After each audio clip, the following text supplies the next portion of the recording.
ஆன்மீக தகவல் டிவி என்றும் சப்ஸ்கிரைப் பண்ணுங்க, லைக் பண்ணுங்க, கமெண்ட் பண்ணுங்க. இந்நிகழ்ச்சியில் பேசப்படும் கருத்துக்கள் அனைத்தும் அவரவரது தனிப்பட்ட கருத்துக்களாகவும் இந்நிகழ்ச்சியும் நிகழ்ச்சி தயாரிப்பு குழுவும் ஆன்மீக தகவல்கள் டிவி நிர்வாகமும் எவ்வித கருத்துக்களுக்கும் பொறுப்பாகாது. ஆன்மீக தகவல் டிவி அன்பர்கள் அனைவருக்கும் அனைத்து நமஸ்காரங்கள். குறித்தாக ஐயப்பன் வரலாறு என்பது ஒரு கலியுக அவதார புருஷனாக ஐயப்பன் இந்த பூமியில் அவதரித்து அந்த பல நூற்றாண்டு பல ஆயிரம் ஆண்டுகளுக்கு முன்பாக மகிழ்ச்சியால் துன்புறுத்தப்பட்ட வந்த அந்த முனிவர்களை காப்பதற்காக எடுக்கப்பட்ட அவதாரம். பிரம்மா, விஷ்ணு, சிவன் ஆகிய நமது மூன்று தெய்வங்களாலும் இது கொண்டு வரப்பட்ட வரலாறு. இது சாதாரண வரலாறு அல்ல. சபரிமலையில் முனிவர்கள் தவம் செய்து கொண்டிருந்த பொழுது அந்த முனிவருடைய தவத்தை குலைக்கின்ற வகையில் மகிஷி என்ற அந்த ஒரு ராட்சசி அந்த முனிவர்களை அடித்து துன்புறுத்தி பல நூறாண்டு காலமாக துன்புறுத்தி வந்தார்கள்.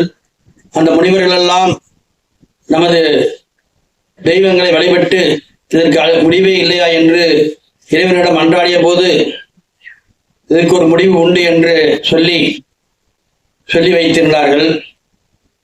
அந்த மகிழ்ச்சி அது சிவனிடம் வரப்பெற்று வந்ததால் அதனை மற்ற தெய்வங்களால் ஒன்றும் செய்ய முடியாத சக்தியாக இருந்த சூழ்நிலையில் பந்தள மகாராஜா என்ற மகாராஜா பல ஆண்டுகளாக பந்தள நாட்டை ஆண்டு புரிந்து வந்திருக்கிறார். அப்பொழுது ஆண்டு சமயம் பந்தள மகாராஜாவிற்கு குழந்தை பாக்கியம் என்பது பல ஆண்டுகளாக இல்லாமல் இருந்த பொழுது இறைவனிடம் வேண்டி அவருடைய துன்பங்களை இறைவனிடம் அன்றாடி கேட்ட பொழுது ஒரு நாள் அவர் வேட்டைக்கு சென்ற பொழுது பம்பை நதிக்கரையிலே சுவாமி ஐயப்பன் பாலகனாக அங்கே கிடந்திருக்கின்றார். அப்பொழுது அங்கே ஒரு புலி, பாம்பு அவைகள் சுற்றி புடைசூழ ஐயப்பன் நடுவிலே கிடந்திருக்கின்றார். இந்த பாலகனாக உருவெடுத்து என்னவென்று கேட்பீர்களானால், அந்த மகிழ்ச்சி தவம் செய்து வலிமை பெற்றது. சிவபெருமானை வேண்டி என்னால் எந்த ஆணுக்கும் பெண்ணுக்கும் பிறந்த குழந்தையால் எனக்கு எந்த ஆபத்து நேரக்கூடாது என்று சொல்லி ஒரு வரத்தை பெற்று அந்த மகிழ்ச்சியை அளிக்க முடியாத ஒரு தருணத்தை அங்கே வாழ்ந்து கொண்டு அந்த காடுகளில் தவம் செய்து கொண்டிருந்த முனிவர்களை துன்புறுத்தி கொண்டிருந்தார்கள். இந்த முனிவர்களுக்காகவே, இந்த முனிவர்களை காப்பதற்காகவும், இந்த மகிழ்ச்சியினுடைய துன்பங்களில் இருந்து மக்களை காப்பதற்காகவும் ஏற்பட்டதுதான் இந்த மணிகண்ட அவதாரம். அவர் கழுத்திலே மணியோடு பிறந்ததினால் மணிகண்டன் என்று அழைக்கப்படுகிறார். அவர் அப்படி ஒரு பிறவியிலே வரும்பொழுது சிவனும் மகாவிஷ்ணுவும் சேர்ந்து கையிலே பிறந்ததனால் அவர் கையப்பன் என்று அழைக்கப்பட்ட வந்த வரலாறுகள் உண்டு. அந்த பிறவி எடுத்து வரும்போது ராஜா அவர்கள் மகிழ்ச்சியை அளிப்பதற்கு மகாவிஷ்ணு ஒரு மோகினி வேடமிட்டு அந்த மோகினி அவதாரத்தில்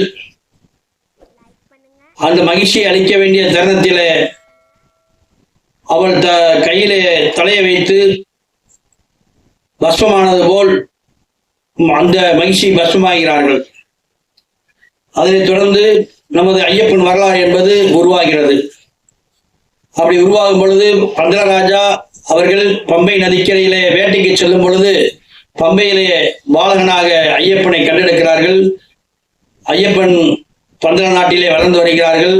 அதனைத் தொடர்ந்து அங்கே உள்ள பந்தளராஜாவுக்கு இயற்கையாகவே ஒரு குழந்தை பிறக்கிறது. அப்பொழுது அங்கே உள்ள மந்திரி, இது நம்மளுக்கு இவர் மணிகண்டன் இருந்தா நம்ம பையனுக்கு முடிசூட்டு வருது என்பது மிகவும் சிரமமாக இருக்கும், ஆகையால் அதை சற்று யோசியுங்கள் என்று சொல்லி அந்த ராணியிடம் சில கெட்ட யோசனைகளை கூறி ஐயப்பனை வயிற்றில் வழிவந்தது போல் ஒரு இதை செய்து ஐயப்பனை காட்டுக்கு செல்கிறார்கள். அப்பொழுது அங்கே மகாவிஷ்ணுக்கும் சிவனுக்கும் பிறந்த பகவான் ஐயப்பன் காட்டுக்கு செல்லும் பொழுது எரிமேலியிலே சென்று அங்கே போகும்பொழுது முனிவர்கள் வந்து பகவான் ஐயப்பனை பார்த்து சொல்லும்போது அந்த வழியாக அவர் காட்டுக்கு செல்கிறார். பேரூர் தோடிலே அங்கே மீன்களுக்கு பொறிகள் ஏற்றிவிட்டு அழுதியிலே மூழ்கி அழுதி மலை உச்சியிலே அங்கே மகிழ்ச்சி மதனம் செய்யப்படுகிறது. அதில் தொடர்ந்து கரிமலை வழியாக பிரியான வட்டம் சிறியான வட்டம் தாண்டி பம்பை நதிக்கு தாண்டி பகவான் பந்தன நாட்டிற்கு மறுபடியும் வருகை புரிகிறார். இது ஐயப்பனுடைய ஒரு வரலாறு. ஆன்மீக தகவல் டிவி அன்பர்களுக்கும் என் மனமான நன்றியை தெரிவித்துக் கொள்கிறேன். சுவாமியை சரணமையப்பன்.